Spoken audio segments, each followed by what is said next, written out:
Kaizer Chiefs' heroics in the Nedbank Cup last season has seen them gain passage into the CAF Confederation preliminary round.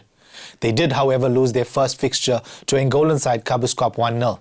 This week, they will have the opportunity to set things right in Soweto. Welcome to Soccer Betting News. I'm your host, Nigel Naika, and with me in studio today is football expert Mogale Sateke. Moji, welcome. Thank you so much, Nigel, for welcoming me, and good day to our listeners likewise. Moji, I think let's dive straight into it. Chiefs are winless in 3 games currently. Nabi has gone. What's going on at Nasreddine? I specifically right now, I don't know what to I can't point out what is the problem anymore and stuff, because people thought Nabi is a problem. People thought certain players are a problem. But I think consistency is the problem at Nasreddine. I mean, we have seen this movie before last season. Chiefs, again, starting well when they are supposed to now put all the focus and the energy into making sure that they get proper results on an ongoing basis. Now they are falling behind, It's very disappointing because I thought with how they started like they started with fire, they started with an oomph. So I thought they will continue with that and keep the energy and the excitement and the same pace. But right now, 3 games, they didn't play 3 games, no win and everything. So you can see it's like they're going back to the drawing board. It's just about consistency, and maybe it's all about also some of the players now disappointing players that we thought they are ready for the seasons. Unfortunately, maybe we were entirely wrong. They are not mentally, emotionally and physically ready for the entire season. Yeah, I think especially when you wear the Kaizer Chiefs jersey, you need to be consistent. It looked like it was first 5 games in unbeaten, and then just to go winless in 3, it really is alarm bells ringing now.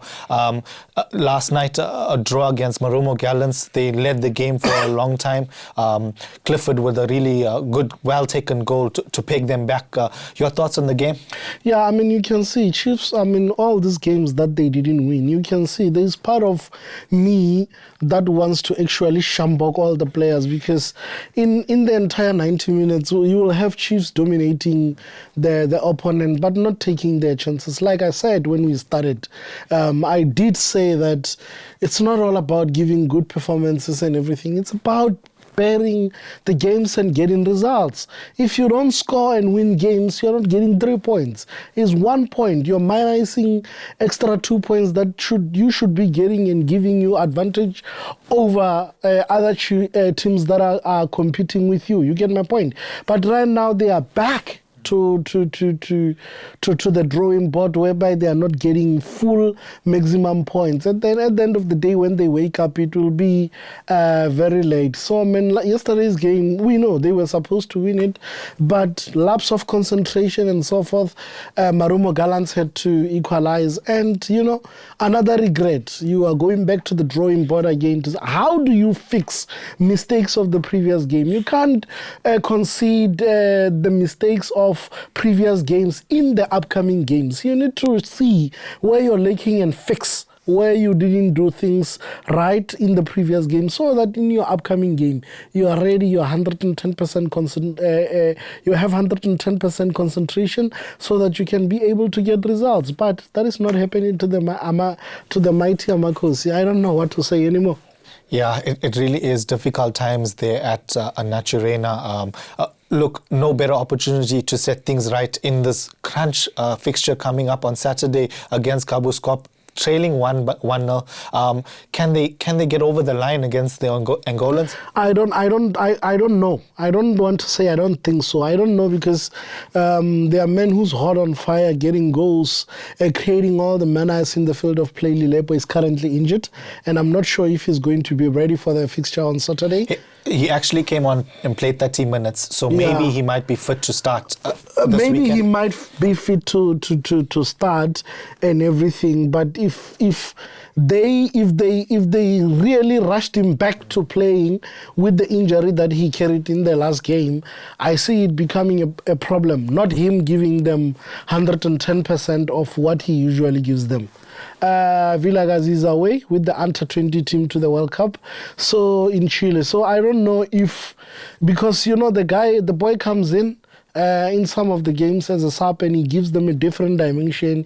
He makes the team to gel. He picks it up. He gives them motivation. I'm not sure if with him away, do they have that player who's capable of doing that from the bench? That's another question we need to raise. But look, the way that team played with them, I can tell you right now, the team is coming here for a draw. A draw or their 1-0 win, and if they keep things the way they are, then Chiefs is stunned. Yeah, it's going to be a tough game this weekend. Just to touch on Vilakazi going away with the under-20 team, we know Pirates didn't let go of Mbukazi.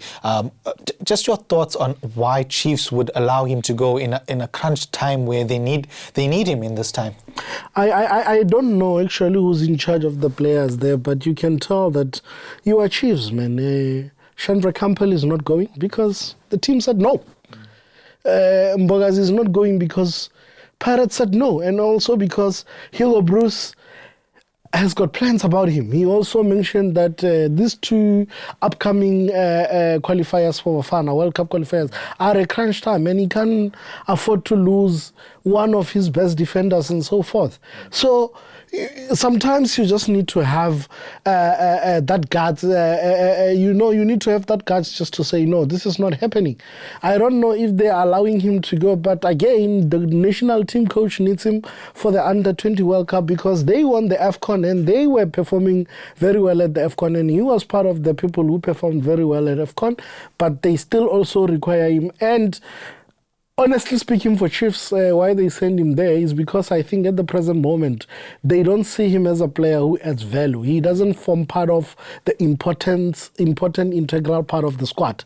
You get my point? They just feel like he's just another player who's there, who's able to come in and, play for that short period of time and help the team when it's needed.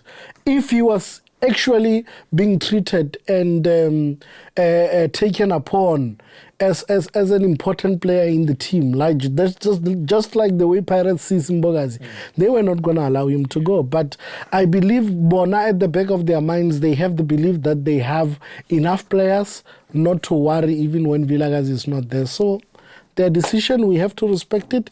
We shall see if it will work for them or if it will halt the team severely. I see. And just to touch on the managerial position there at Chiefs, who do you think is the right man to take charge and replace Nabi at the helm there?